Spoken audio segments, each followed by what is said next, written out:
Selamat malam teman-teman, Shalom. Pada kesempatan ini perkenankan saya membahas sedikit tentang investasi keuangan. Pada topik ketiga ini kita akan bahas apa yang firman Tuhan katakan mengenai investasi keuangan. Ada satu ayat, Amsal 21 ayat 5. Rancangan orang rajin semata-mata mendatangkan kelimpahan, tetapi setiap orang yang tergesa-gesa hanya akan mengalami kekurangan. Nah, yuk kita bahas kerangka alkitabiah dalam berinvestasi. Pada ayat tadi, kata rajin itu digambarkan dengan orang setiap kali mau nabung, itu tangannya itu pegang penuh dulu, dimasukkan ke dalam satu tempat. Dan hal ini dilakukan secara rajin dan konsisten. Jadi kerangka alkitabiah yang pertama ini menjadi orang yang rajin dan konsisten. Ada kata mutiara seperti ini: jangan menabung apa yang tersisa dari yang dibelanjakan, tetapi belanjakan apa yang tersisa setelah Anda menabung. Jadi dapat dikatakan investasi harus dilakukan dengan tekun, konsisten, dan jangan tergesa-gesa. Contohnya, Yusuf sewaktu memimpin Mesir dengan konsisten, dia memimpin untuk menabung 20% dari hasil panen selama 7 tahun, dan dari apa yang ditabung itu dapat digunakan untuk masa kelaparan selama 7 tahun. Menabung itu salah satu teknik dasar berinvestasi. Jadi ada baiknya sebelum kita berinvestasi yang lainnya, memang kita biasanya ya belajar menabung terlebih dahulu. Kerangka alkitabiah yang kedua, kenali diri Anda dan risiko investasinya. Apakah Anda mengenal karakter investasi Anda? Anda trader atau pedagang? Apakah Anda investor atau malah spekulan? Nah, kalau trader itu atau pedagang itu seperti orang buka toko, beli barang dari supplier dan kita jual. Sewaktu barang yang kita beli itu kita beli itu nggak laku-laku, ya akhirnya kita harus jual rugi atau jual untungnya lebih kecil. Juga seperti transaksi saham, jual beli falas, juga dagang pada umumnya, itu termasuk tipe trader. Nah, investor dia melihat jangka panjang ini ada satu objek investasi, diyakini ada potensi akan naik harganya, dan diyakini itu returnnya pantas. Nah, misal beli rumah, beli saham-saham blue chip disimpan, beli emas disimpan, mungkin ada yang lain juga. Nah, kalau spekulan itu yakin objek ini segera akan naik. Tapi ya biasanya yang spekulasi seperti ini pilihannya nggak banyak. Ya, untuk selanjutnya, nah kita juga harus tahu bahwa setiap investasi memiliki pola bisnis dan risikonya masing-masing. Kita harus pelajari ya teman-teman sebelum kita berinvestasi. Domisili hukumnya, apakah domisili hukumnya di Indonesia atau di luar negeri, itu juga jadi masalah. Diawasi oleh siapa? OJK kah, Otoritas Jasa Keuangan, atau diawasi oleh Badan Pengawas Berjangka dan Komoditi? Ada seyogyanya kalau kita dalam berinvestasi harus ada payung hukum dan pengawasnya. Terus kenalilah di mana perusahaan atau tempat di mana Anda menitipkan investasi. Perusahaannya modalnya berapa? berapa lama berdiri, siapa pimpinannya, siapa orang yang melayani Anda. Nah, waktu awal Anda kenal perusahaan ini, ada baiknya mulailah dari jumlah yang relatif nggak banyak terlebih dahulu.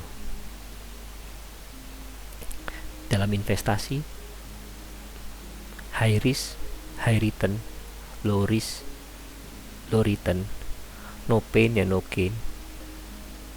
Ingat, semakin tinggi risiko, semakin tinggi potensi untungnya, berarti pasti semakin besar juga risikonya. Kalau risikonya relatif kecil, ya untungnya biasanya pasti lebih kecil. Oke, selanjutnya kerangka Alkitabiah dalam berinvestasi yang ketiga, manajemen resiko. Kita dalam memilih investasi harus cermat. Kita pelajari, kita due diligence terlebih dahulu. Bentuknya, kerjanya seperti apa. Jangan waktu sudah putuskan mau masuk ini kita nggak tahu isinya seperti apa, bisnisnya seperti apa. Memang harus pelajari dengan cermat. Selanjutnya, siapkan dan putuskan seberapa besar Anda siap rugi. Ini wajib dilakukan untuk meminimalisir risiko, kontrol ya. Selanjutnya, ada baiknya kalau berinvestasi jangan pakai uang hutang, fasilitas kredit. Biasanya yang seperti ini termasuk yang confidence-nya lebih tinggi daripada kita berinvestasi kalau nggak pakai utang, relatif high confidence ya. Tapi ada baiknya kalau saya sarankan ya hindarilah pakai hutang atau fasilitas kredit. Ada baiknya kita nggak serakah ya. Ada ayat tertulis di bawah ini, 1 Timotius pasal 6 ayat 9. Tetapi mereka yang ingin kaya terjatuh ke dalam pencobaan, ke dalam jerat, dan ke dalam berbagai-bagai nafsu yang hampa dan yang mencelakakan, yang menenggelamkan manusia ke dalam keruntuhan dan kebinasaan. Selanjutnya ada ayat yang luar biasa yang Tuhan berikan kepada kita terkait dengan investasi. Pengkhotbah 3 ayat 6. Ada waktu untuk mencari, ada waktu untuk membiarkan rugi, ada waktu untuk menyimpan, ada waktu membuang, waktu untuk membuang. Coba Tuhan kita sejak awal sudah mengajarkan ada waktu untuk cari apa peluang investasinya, ada waktu untuk membiarkan rugi, ada waktu untuk menyimpan waktu rugi kalau memang ada, juga yang kita harus tahan sampai kembali dan kita bisa jual kembali. Ada waktu untuk membuang atau cut loss, atau membuang juga bisa aja dalam arti menjual rugi. Ada waktu untuk mungkin terpaksa harus kita lakukan. Kalau memang nggak naik-naik ya kita jual impas. Seperti itu teman-teman. Selanjutnya, ini adalah problematika investasi yang belakangan sering terjadi. Ada ayat lagi teman-teman, Amsal 28 ayat 20. Orang yang dapat dipercaya mendapat banyak berkat, tetapi orang yang ingin menjadi cepat kaya tidak akan luput dari hukuman. Belakangan ini banyak investasi keuangan yang disertai dengan iming-iming untung berlipat ganda, untungnya gede, too good to be true, dalam waktu yang relatif singkat. Biasanya ujung-ujungnya jadi polisi, uangnya hilang, penipuan, masuk ranah pidana. Gak sedikit tuh teman-teman kita yang jadi korban seperti GCG, robot trading, yang belakangan ada Crypto Luna.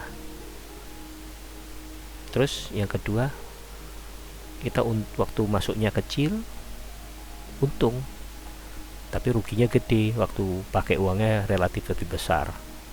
Nah itu biasanya kalau kita mulai serakah, mulai panas dalam bertransaksi komoditas, kita mulai kalau main 1 lot untung, coba main 2 lot.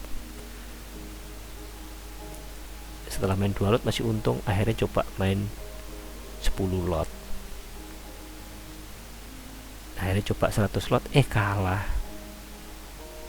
Ya itu ada baiknya kita batasi ya teman-teman. Selanjutnya teman-teman adalah kerangka Alkitabiah dalam berinvestasi yang keempat, diversifikasi, keanekaragaman produk. Setiap jenis investasi itu nggak ada satupun yang sempurna. Setiap investasi memiliki keuntungan dan risikonya sendiri-sendiri. Diversifikasi itu menjadi salah satu hal yang perlu dilakukan dalam berinvestasi. Jangan taruh semua investasi Anda di satu tempat aja. Tuhan juga sudah taruh tuh ayatnya, Pengkhotbah 11 ayat 2. Berikanlah bagian kepada 7, bahkan kepada 8 orang, karena engkau tidak tahu malapetaka apa yang akan terjadi di atas bumi. Luar biasa ya teman-teman. Selanjutnya, ketika kita mau memulai berinvestasi, perhatikan dulu waktu mau memulai investasi, jangka waktunya, terus toleransi kita terhadap risiko. Jangka waktu dalam investasi ada jangka pendek, kurang dari setahun, contohnya deposito, reksadana, dan ada yang lainnya. Jangka menengah 1-5 tahun, contohnya salah satu adalah kita DP uang muka rumah, dan ada yang lainnya. Investasi jangka panjang yang lebih dari 5 tahun, misalnya beli rumah, atau kita investasi, ya biasanya ini bentuknya semacam unit link ya mungkin juga masih ada yang lainnya. Selanjutnya, toleransi terhadap risiko. Pertama, persiapkanlah seberapa Anda siap rugi. Ya, itu penting ya. Gunakanlah dana yang nggak dipakai untuk kebutuhan sehari-hari. Itu penting juga. Selanjutnya, kalian investasi pakai hutang nggak? Kalau pakai hutang, berarti kita harus ketat menggunakan manajemen risikonya. Dan selanjutnya, persiapkan hati apabila ada potensi cut loss atau harus jual rugi, teman-teman. Ini hal-hal yang harus kita persiapkan ketika kita mau memulai berinvestasi. Selanjutnya, bentuk-bentuk kita berinvestasi. Dari transaksinya, ada transaksi yang kita akan dengan serah terima barang, atau yang hanya hitung selisih nilai beli dan jual. Contoh, kalau yang ada serah terima barang, transaksi saham di Bursa Efek Indonesia, beli jual rumah, beli jual emas batangan, membeli jual komoditas secara fisik, beli atau jual mata uang di money changer, dan sebagainya. Kalau transaksi yang hanya hitung selisih nilai, contohnya transaksi saham secara CFD di Nasdaq, transaksi forex, komoditi emas di pialang berjangka, dan sebagainya. Oke. Selanjutnya ini pilihan-pilihan dalam investasi keuangan. Ada tabungan, deposito, relatif aman sih di bank kan ya. Obligasi atau surat hutang, bisa pilih transaksi dalam bentuk ori atau bondsnya perusahaan swasta, obligasi perusahaan swasta. Terus transaksi saham di Bursa Efek Indonesia, bisa transaksi sendiri atau pakai pialang saham. Selanjutnya, kita juga bisa berinvestasi melalui manajer investasi, ada kontrak pengelolaan dana, reksadana penempatan terbatas, atau reksadana lainnya. Itu juga ada aturan mainnya, ada perjanjiannya yang pasti harus dibaca terlebih dahulu ya sebelum masuk ya teman-teman ya. Ada pilihan juga properti, tanah atau rumah, ada komoditas, emas, CPO, minyak dan sebagainya, baik fisik maupun berjangkanya. Gimana pendapat teman-teman tentang kripto?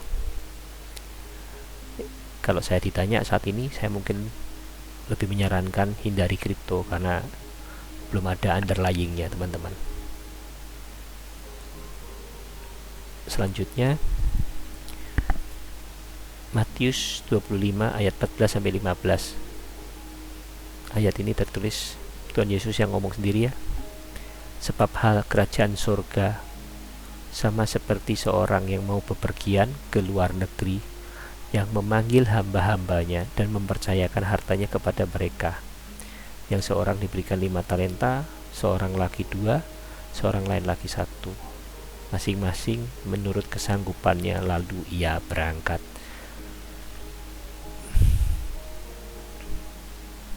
Di sini dikatakan bahwa hal kerajaan surga sama seperti, berarti kalau dapat diartikan, Tuhan menitipkan talenta atau harta kepada kita untuk dikembangkan kan, dari cerita lanjutan ini kan teman-teman. Saya yakin teman-teman masih ingat. Artinya seperti pada kesimpulan ini,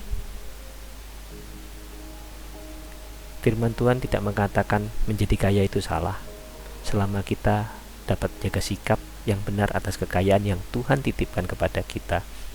Tuhan titipkan harta kepada kita, talenta kepada kita. Ingat teman-teman, kita hanya pengelola dan pemilik segala sesuatunya adalah Tuhan sendiri. Yang kedua, apapun pilihan investasi yang kita putuskan, pastikan kita minta hikmat Tuhan dan tuntunan dari Tuhan, serta pelajari dan putuskan secara bijaksana. Jangan lihat untungnya doang, tapi lihat risikonya juga teman-teman. Nah, ini kesimpulannya ya barusan teman-teman.